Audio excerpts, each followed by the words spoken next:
এখন পর্যন্ত সাবেক আইজিপি বেনজির আহমেদের পরিবারের ৬২১ বিঘা জমি, ১৯টি কোম্পানির শেয়ার, গুলশানে ৪টি ফ্ল্যাট, ৩০ লাখ টাকার সঞ্চয়পত্র, ৩৩টি ব্যাংক হিসাব এবং ৩টি বিও হিসাব পেয়েছে দুদক।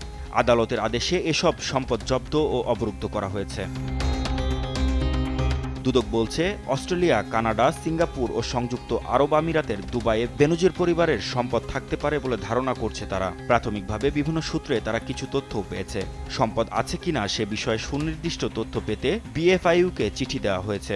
অনুসন্ধান কার্যের অংশ হিসেবে ২ দফায় ওনার প্রপার্টি, বেশ কিছু প্রপার্টি, অ্যাপার্টমেন্ট এবং ক্রয় করা হয়েছে, ব্যাংক অ্যাকাউন্ট জব্দ করা হয়েছে এবং আরও তথ্য উপাত্তের জন্য বিভিন্ন সংস্থার কাছে দুর্নীতি দমন কমিশনের পক্ষ থেকে আইনিভাবে চিঠি দেওয়া হয়েছে। যেমন বাংলাদেশ ফিনান্সিয়াল ইন্টেলিজেন্স ইউনিট, আর্থিক অপরাধের যারা তদন্ত করে তাদেরকে তথ্যপত্র চাওয়া হয়েছে।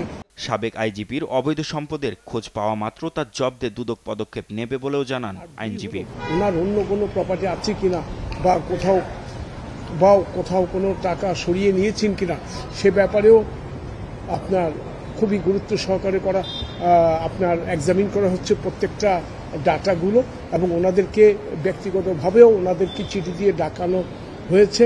বেনজির আহমেদ, তার স্ত্রী ও ৩ মেয়েকে জিজ্ঞাসাবাদও করবে দুদক। আগামী ৬ জুন বেনজির আহমেদকে এবং ৯ জুন তার স্ত্রী জিশান মির্জা ও ৩ মেয়েকে ডাকা হয়েছে।